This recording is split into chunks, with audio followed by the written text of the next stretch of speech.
and a nice playground for the kids. Nature one. Get a spot there, sit and relax, maybe bring some water, bring a book. And this villa I just love for some reason. I think it's maybe because of all the flowers. Palm and all the green stuff, it just makes it look so nice. We have at least 100-something stairs to get up to the to the place where we are staying. And by the way, we checked the beaches, which are both north and south of here. And what is offered here in Srebreno and Mlini is by far the best. Hello everyone. In today's video, I'm gonna show you two really nice small cities with, which are a little bit south of Dubrovnik.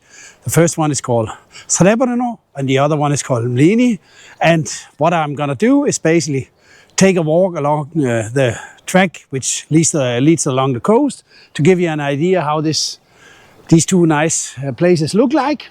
Maybe it's a place you want to spend a holiday. I think you would once you've seen what I have to show you. But maybe just to mention, behind me you see a little bit bigger boat out here. This is the place where you have boats going into Dubrovnik and also to other cities down the coast. So it's very easy to move from here. Anyway, let's follow the coastal line and see what Srebreno has to offer as the first one. And maybe this I need to show you. You know, sea urchins means clean water. Please count here. And we walked all the way out. It's like that everywhere. So clean water, 100%, even in this small, I don't know if you call it port area where there's a few boats, but just the cleanest water.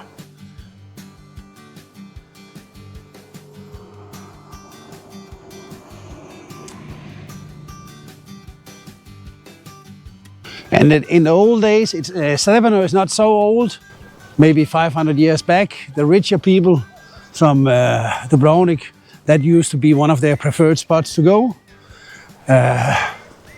Which is probably why you see when we get into the city, there's a few older stone houses, which probably is from the time when the wealthy people spent their time out here. And which is maybe also the reason that Srebreno is home to a 5-star hotel, a Sheraton hotel, which we are coming up to now. But you see really nice turquoise water. And I think quite good beach for kids. Water seems to be relatively shallow. If you look at the guy walking out there, you see he's quite far out and maybe 10-15 meters, but he still only cover his legs. And the Sheraton hotel we have here on the left side.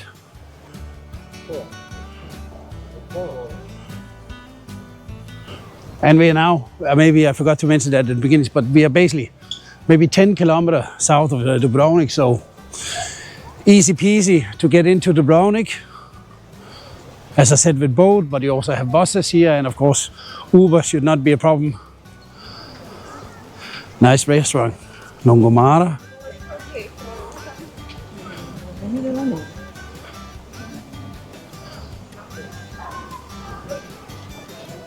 And of course, now we got clouds, but temperature is still high, so swimming is still nice.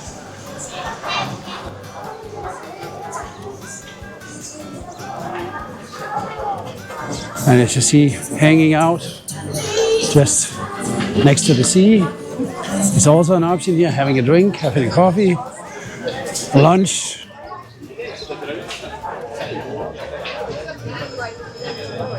It seems now it's mostly drinking time. Food is probably later. And here you see one of the older buildings. There's a few more when you get down a little bit further.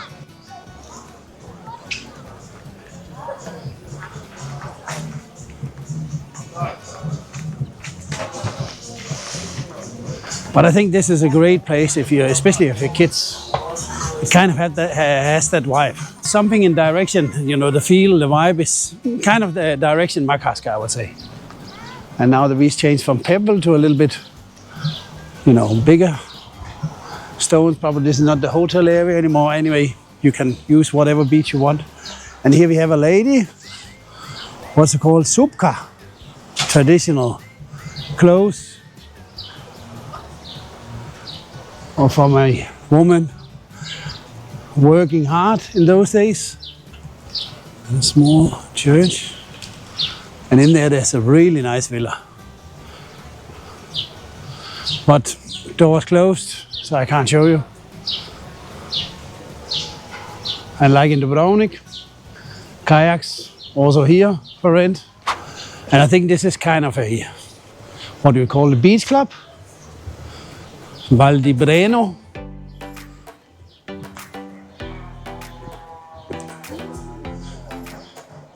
You know, one of these with DJ, deck chairs around. Should we walk through it? Yeah, we can.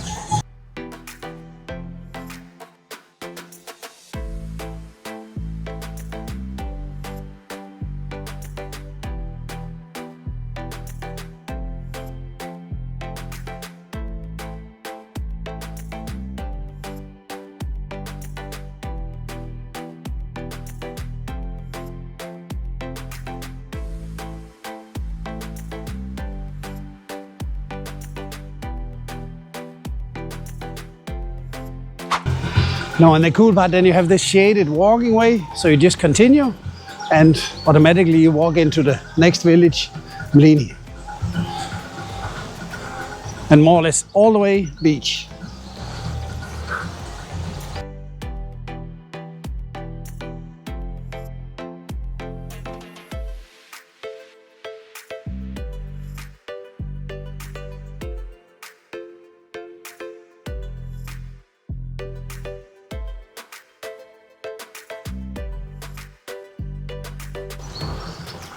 And now you can see the bay.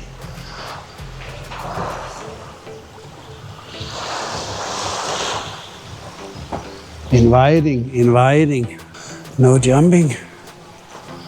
Okay, maybe this one is not so great, but I'm pretty sure people would also swim here.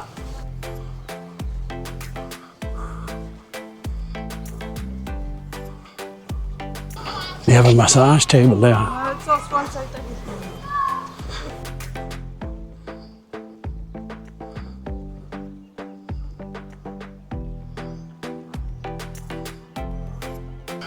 And a nice playground for the kids.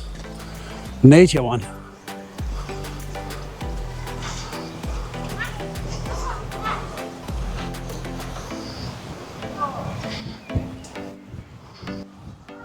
And by the way, we checked the beaches, which are both north and south of here. And what is offered here in Srebreno and Mlini is by far the best. Too nice. Too nice. Really nice. Yeah, we actually, on our trip to Dubrovnik here, we are staying down here for almost 10 days. And actually we are staying in Mlini because it's less stress. And of course it's also, general thing, you want a little bit bigger place, and prices are different when you move out here compared to being in Dubrovnik. The only thing, if you're staying in Srebreno and Mlini, when you see a villa or a house or whatever is 300 meters from the sea, then count in that these 300 meters might be 300 meters that way and 300 meters that way, because it's quite steep out here. So if you're too far on the other side of the main road, you might have to deal with a lot of stairs. Because of course, taking the cars down here in Srebreno, you can partly take the cars to some part, and you can also drive down to Mlini, but to leave the car, there's basically no parking, unless you have an apartment directly there. So I don't know if you cross the border, but I think now we are actually in Mlini. I mean, it kind of flows together, so. Another beach.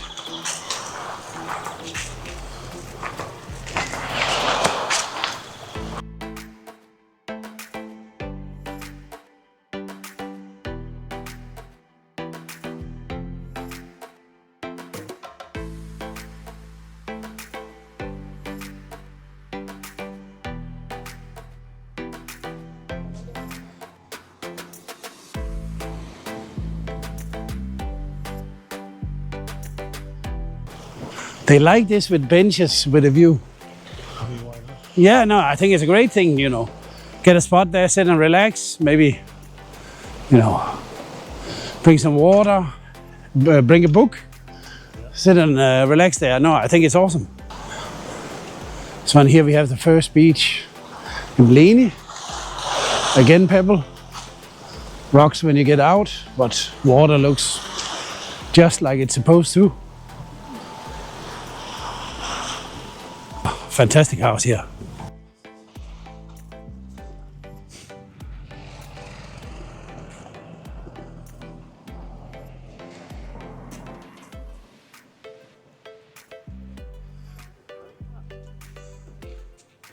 And over here you can have a drink in the Pirates Social Club,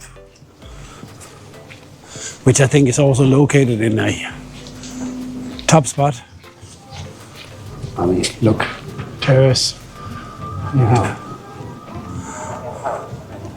The Pirates here, Gusa, I think it's the name of the water polo club, Club Gusa.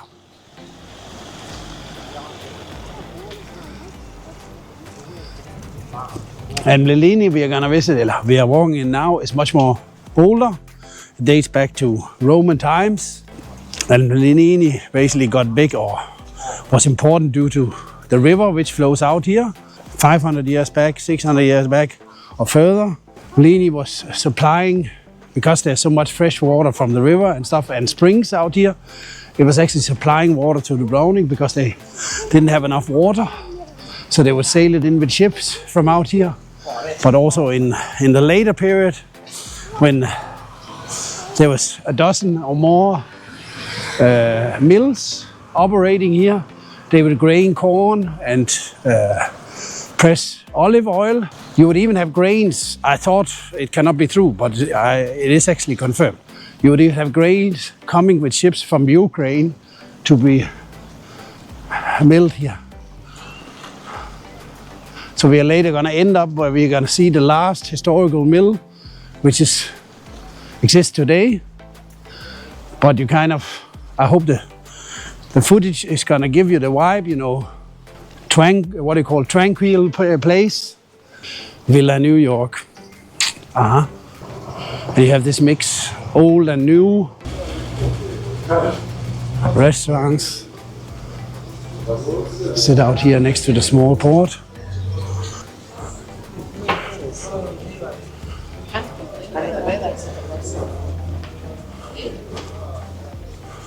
And this villa I just love for some reason. I think it's maybe because of all the flowers. Palm and all the green stuff, it just makes it look so nice.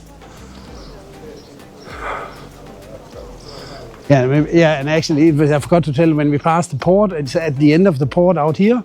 If you walk out here, where the car, that's where you can get the taxi boat which goes to Dubrovnik, and they run roughly every hour from 8 in the morning till probably till 8, 9 in the evening. I can't even recall, something like that. And the price from here for one person is €10. I think kids are half price, and smaller, completely small kids, I think, are for free. And you can book the ticket online, or you can also buy them somewhere here near the port. And you can also sail in the other direction, where you have this nice city a little bit further out called Saftat. You can also sail out to that one. I think that's actually only €5 if you want to check that one out and don't want to hassle with a car. And as you can see here, there's different things. You can also do Tree Cruise Island and other things from here. So now we ended up with the historical connection to the mills. You can see the river coming out here, the fresh water, and you see the wheels from a mill here, stone wheels for grinding the corn. And we can just go over here. I don't know exactly where it was mounted, because of course there should have been the wheel. They don't have the wheel still, which was in the water, which would pull this one around so it could grind the corn. That one is not here anymore, but I assume maybe it could have been, yeah, it could have been anywhere, mounted anywhere. And as you see, they have a really nice tree here from 1762. So tree is just, can we do some quick math? 250 years old, yeah. Actually more than 264 years old. And maybe also to show, yeah, This one is nothing particular to Mlini. This one we see everywhere in Croatia. This was stone for storing olive oil. When it was pressed, they would have it in this. But what I wanted to show you is there's two small cities and villages following Mlini.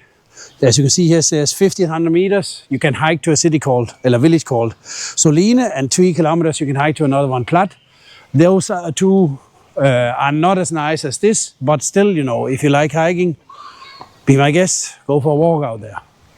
So of course it has a few other historical building, church, and these things you can explore. But Mlini along the coast basically ends here with the hotel, which is basically what starts here. We have a main building with rooms, and then you have villas and apartments going in this direction. Nice pool area.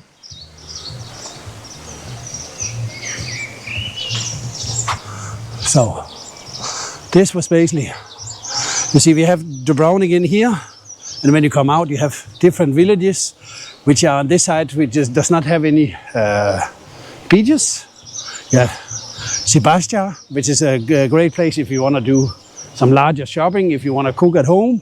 They have all the big supermarkets, Lidl, Konsum, Kaufland, etc. And then you have a few other ones. The first ones which have a beach is Kubari. There used to be a luxury hotel out here, but it's not luxury anymore. Let's put it like that. It's a ruin. And the beach, we checked it out. Maybe they will do something about it, but for now it doesn't look great. So all the good stuff is the place where we walked from Srebreno. We started out here, walked around the bay, and we are now out here in Mlini, right here. So this is the great stuff. And you have houses on both sides. And as I said to you, well, as I mentioned before, if you live on this side, it's fairly steep from walking from down here up to the main road, just that you're aware. And you can also see they put here on the map, these are the freshwater springs, and that's why Mlini became this center for milling, basically food. That's how it is. Can you show them where our apartment is? Yeah, we are actually staying, I think, right here now, where it says Breno. And I think we have 480 stairs to get. No, that's joke. We have at least 100 something stairs to get up to the to the place where we are staying. I don't have so much more to show you. It's small villages. I hope you kind of got an impression that this is really nice places to spend a holiday. It's not so stressful as Dubrovnik, so it's an alternative where you still have super easy access to go and, you know, visit the old town, walk the walls, or, you know, even go for dinner in Dubrovnik. It's no problem getting back. And I think even Uber is less than 10 euro. Absolutely no problem. So, but here, you know, you just have more peace. So it's, you know, more holiday in that sense. Hope you liked it. Give the video a thumbs up, and till the next one. Thank you very much.